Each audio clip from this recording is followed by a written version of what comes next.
Baik, Assalamualaikum warahmatullahi wabarakatuh. Jadi kami dari kelompok 14A di sini akan membuat sistem terkait dengan sistem informasi manajemen keuangan pribadi, yaitu judulnya adalah Kantong Pintar. Sebelum itu di sini izinkan kami memperkenalkan diri terlebih dahulu. Nama saya Dito Trinas bersama rekan saya. Oke, baik. Di sini saya Ramadhani Ahmad. Oke, selanjutnya. Oke, jadi di sini kita masuk ke latar belakang masalah. Jadi di sini masalah yang ingin kami selesaikan atau masalah yang kami ambil yaitu yang pertama, banyak orang yang di mana mereka masih kesulitan untuk melihat arus kas karena pencatatannya masih secara manual seperti itu. Mereka masih kesulitan untuk melihat uang mereka itu kemana aja uang mereka miliki.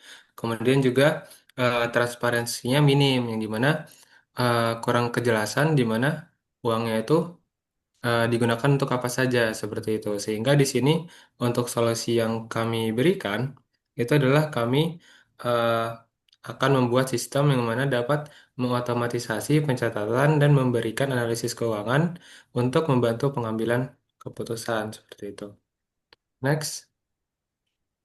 Nah, di sini jadi solusi dan lingkup sistem yang akan kami buat yaitu untuk sistem yang akan kami buat itu namanya adalah kantong pintar. Yang dimana di sini kantong ini eh, konsep sistem ini adalah intinya untuk manajemen keuangan pribadi yang dimana ada fitur utama yang kami buat yaitu fitur kantong. Jadi misalkan semua uang kita per bulan tuh yang diterima adalah 10 juta. Nah, jadi kita bisa membagi 10 juta ini untuk beberapa kantong. Ini misalkan ada kantong, kita buat kantong baru yaitu misalkan kantong jajan atau enggak kantong bayar listrik dan lain-lain. Sehingga di situ jelas bahwa uang untuk jajan itu berapa selama dari 10 juta itu seperti itu. Mungkin langsung next saja. Oke, selanjutnya di sini ada kebutuhan fungsional yang telah kami buat. Di mana di sini ada 5 kebutuhan fungsional. Yang pertama itu adalah kita menerima input nama kantongnya. Jadi di sini tuh sistem tuh bakal menerima input nama kantong yang akan dibuat. Terus nama ini ntar berfungsi sebagai identitas kantong tersebut. Jadi seperti gaji, dana liburan, dan lain-lain. Terus yang kedua itu ada menerima pilihan jenis kantong. Di mana ntar sistem itu harus memungkinkan pengguna untuk memilih jenis kantongnya. Yang dapat diatur untuk pengeluaran ataupun pemasukan. Terus yang ketiga itu ada menerima input saldo awal. Yang dimana sistem harus menerima input berupa jumlah uang sebagai saldo awal untuk kantong yang baru dibuat. Terus yang keempat itu ada menerima input waktu atau tanggal pembuatannya. Jadi sistem tuh bakal menyediakan antarmuka kalender atau date picker untuk pengguna tuh dapat menentukan waktu dan tanggal pembuatan kantong. Terus yang terakhir tuh ada memperbarui tampilan beranda. Jadi setelah kantong berhasil disimpan, sistem tuh harus memperbarui tampilan halaman beranda yang dimana itu untuk menampilkan kantong baru beserta saldo-saldonya. Selanjutnya selain kebutuhan fungsional, di sini ada kebutuhan non fungsional. Jadi di sini kami masukkan empat. Yang pertama itu ada operasional, yang di mana antar aplikasi itu harus selalu tersedia dan juga siap digunakan 24 jam setiap hari, agar pengguna itu bisa mengakses data keuangan mereka kapan saja tanpa ada batasan waktu. Karena sistem kami ini sistem untuk pengguna user tuh bisa 24 jam. Terus yang kedua itu ada performance, yang di mana aplikasi itu harus cepat dalam memproses setiap transaksinya. Jadi idealnya itu kurang dari 2 detik, agar pengguna tuh bisa nyaman dalam penggunaan aplikasi kita. Terus yang ketiga itu ada kultural, yang dimana aplikasi harus antarmuka yang sederhana dan juga mudah dipahami agar semua kalangan pengguna itu dapat menggunakan fitur-fiturnya tanpa kesulitan. Dan yang terakhir itu ke security, yang dimana data keuangan pengguna itu harus dilindungi dengan enkripsi supaya aman dari akses yang tidak diinginkan. Jadi dia menjaga kerahasiaan dan juga privasi pengguna. Maka dari itu di sini kami menyediakan untuk tampilan login untuk user admin untuk masing-masing penggunanya. Nah, di sini ada contoh-contoh diagram kami, use case, sequence, class, dan juga database. Selanjutnya kita bakal langsung masuk ke desain antarmukanya Figma. Baik, di sini kami akan langsung mendemokan. Di pertama, di sini adalah tampilan awal, yang dimana di sini adalah tampilan eh, antarmuka untuk awal masuk ke aplikasinya. Jadi di sini ada tulisan kantong pintar, ada logonya dan juga ayo mulai kelola uangmu. Jadi kita klik mulai. Nah, di sini kita akan masukkan akun. Yang dimana kita harus masukkan username dan juga kata sandi.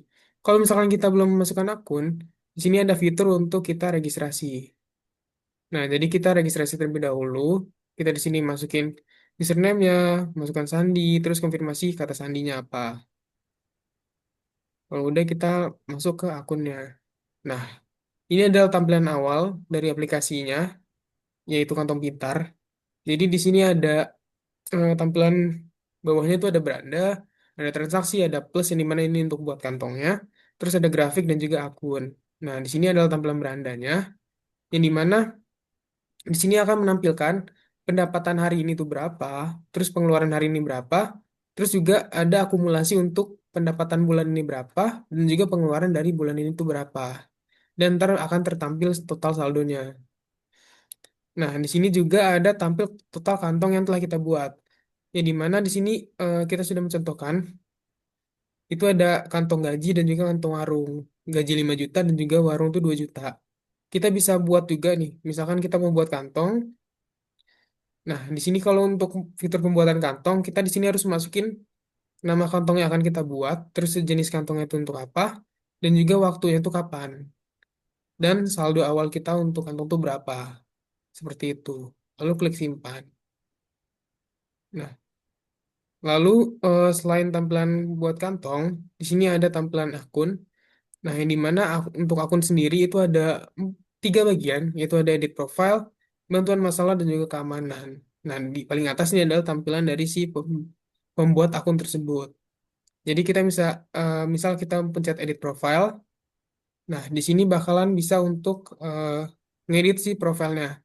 Untuk username-nya apa, emailnya apa, nomor teleponnya apa, alamatnya apa, dan juga kelas jenis kelaminnya itu apa. Lalu bisa kita klik simpan.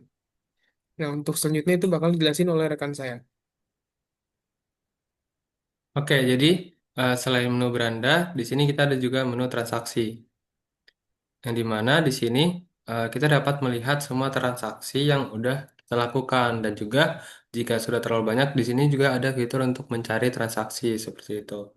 Nah, kemudian selanjutnya di tombol plus, di tombol plus itu di sini kita dapat menambahkan transaksi, yaitu antara kita menambahkan pengeluaran maupun pendapatan. Kalau kita ingin menambahkan pengeluaran, kita bisa pilih kantong terlebih dahulu.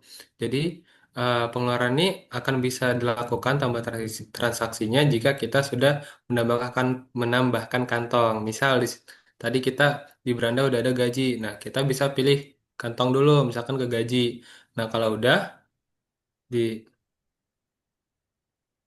Nah, kalau udah, misalkan kita udah pilih gaji, kita bisa atur tanggalnya di kapan, seperti itu. Kemudian kita masukkan jumlahnya, dan terus kita masukin deskripsinya, seperti itu. Kalau udah, kita simpan. Nah, yang dimana kalau udah kita simpan, nanti akan masuk ke menu transaksi sebagai pengeluaran. Dan juga untuk pendapatan, bisa coba diklik. Nah, untuk pendapatan juga kurang lebih sama. Jadi, kita bisa masukkan, kalau kita udah bikin kantong nih, misalkan kita uh, pilih kantong gaji, kita bisa nambahin isi dari kantong gaji tersebut, seperti itu. Di mana kita melalui pendapatan. Kita ingin masukin ke kantong mana pendapatannya, ke kapan dia masuk ke kantong tersebut, dan juga jumlahnya berapa, seperti itu. Selanjutnya ada grafik. Di grafik di sini kita bisa melihat data pendapatan dan juga data pengeluaran. Seperti itu. Kemudian di akun